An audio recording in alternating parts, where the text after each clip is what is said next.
বছর হলো। এই 1 বছরে আমি আমার স্বামীকে কখনোই হাসতে দেখিনি। সামান্য একটা বিষয়ে আমি হাসতে হাসতে শেষ হয়ে যাই, কিন্তু আমার স্বামী, উনি কোনো সিরিয়াস হাসির বিষয় হলেও হাসেন না। প্রথমে আমি ভাবতাম হয়তো আমাকে তার পছন্দ হয়নি, তাই সবসময় গম্ভীর হয়ে থাকেন। কিন্তু কালক্রমে বুঝলাম উনি আমাকে খুব ভালোবাসেন। পিরিয়ডের সময় যখন রাতে বিছানায় ব্যথায় কাতরাতাম, তখন তিনি রাত যত গভীর হোক না কেন কিচেনে গিয়ে গরম পানির ব্যাগে গরম পানি ভর্তি করে এনে আমাকে দিতেন। যদিও একজন এমপির ছেলে হয়ে এই কাজটি করা একদম বেমানান, তারপরও তিনি এইসব করতেন। তিনি আমাকে ভালোবাসেন ঠিকই, কিন্তু কখনো প্রকাশ করেননি। একদিন আমি আর আমার দেবর সুগা কি একটা বিষয় নিয়ে হাসতে হাসতে পেট ব্যথা করে ফেলেছি, কিন্তু পাশে জাঙ্কুক বসা, তার কোনো হেলদোল নেই। সে নিজের মতো ফোন টিপতে ব্যস্ত। ওনার দিকে তাকিয়ে সুগা ফিসফিসে আমাকে বলল, ভাবি দেখো, এদিকে আমরা দুজনেই হাসছি, আর ভাইয়ার দিকে তাকিয়ে দেখো, তার কোনো হেলদোল নেই। তারপর আমি বললাম, আরে ওনার কথা বাদ দাও, উনি এমনিতেই গোমরা মুখ। সুগা আবারও বলল, আমার তো মাঝে মাঝে মনে হয় তুমিও ভাইয়ার হাসি দেখোনি। আমি বললাম, বিয়ের 1 বছরে আমি ওনাকে হাসতে দেখিনি, জীবনে মনে হয় দেখা হবে না। সুগা বলল, কি বলো, তুমিও দেখোনি? ভাইয়া সবসময় গম্ভীর হয়ে থাকে, এটা কেউ পছন্দ করে না। একটা উপায় আছে ওনাকে আমাদের মতো প্রাণবন্তর করে তোলার। আমি উত্তেজিত হয়ে বললাম, কি উপায় বলো?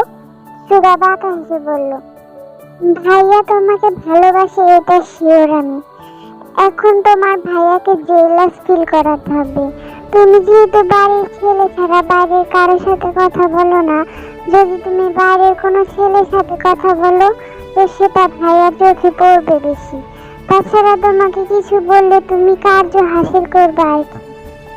আমি দুষ্টু এসে বললাম, সবই তো বুঝলাম, বাট আমাদের বাসায় তো তুমি ছাড়া কোনো ছেলে নেই, এখন কি করব?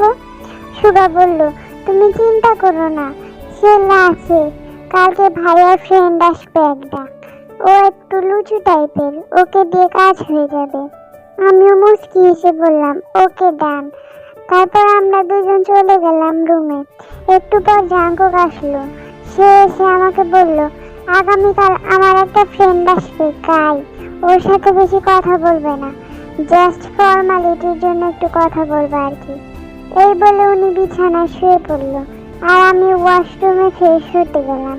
ফ্রেশ হয়ে এসে আমি জাঙ্কুকের উল্টো দিকে ফিরে শুয়ে পড়লাম। আমি প্রতিদিন ওনাকে জড়িয়ে ধরে ঘুমাই, কিন্তু আজ তার ব্যতিক্রম হয়। উনি গম্ভীর কণ্ঠে আমাকে বললেন, কি হয়েছে তোমার, উল্টো দিকে ফিরে শুয়েছো কেন? উত্তরে আমি বললাম, কিছু না, এমনি। প্রতিদিন এক জায়গায় ঘুমাতে ভালো লাগে না আমার। আমার কথা শুনে জাঙ্কুক আমাকে ধমক দিয়ে বললেন, আমি এত কিছু শুনতে চাই না, চুপচাপ বুকে আসো। আমি আর উত্তর দিলাম না, আগের মতো শুয়ে রইলাম আমি। আমার কোনো প্রতিক্রিয়া নাই দেখে তিনি আমাকে জোর করে টেনে আমার মাথাটা তার বুকে রেখে আমাকে শান্ত করে জড়িয়ে ধরলেন। তারপর আবার কপালে একটা চুমু দিয়ে শান্ত স্বরে বললেন, এই একদম নড়াচড়া করিও না, চুপচাপ ঘুমাও। কি আর করার, আমিও বাধ্য মেয়ের মতো ঘুমিয়ে গেলাম। পরদিন সকালে ওনার ফ্রেন্ড কাই ভাই আসলো। আমিও তার সাথে ননস্টপ কথা বলা শুরু করলাম। ওনাকে দেখিয়ে দেখিয়ে আরো বেশি কথা বলতাম। সুগা বলেছিল কাই একটু লুচু টাইপের। আসলে ছেলেটা লুচু, কিন্তু তাতে আমার কি, আমার কাজ তো আমার গোমরা মুখ স্বামীর মুখ থেকে 4 অক্ষরের সেই শব্দ ভালোবাসি শোনা, তাকে প্রাণবন্ত করে তোলা।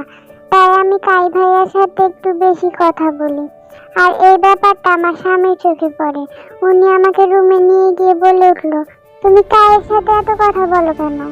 আমি মৃদু হেসে বললাম, ও মা, এমনি বলি আর কি। উনি পুনরায় গম্ভীর কণ্ঠে বললেন, আর বলবা না, আমার ভালো লাগে না।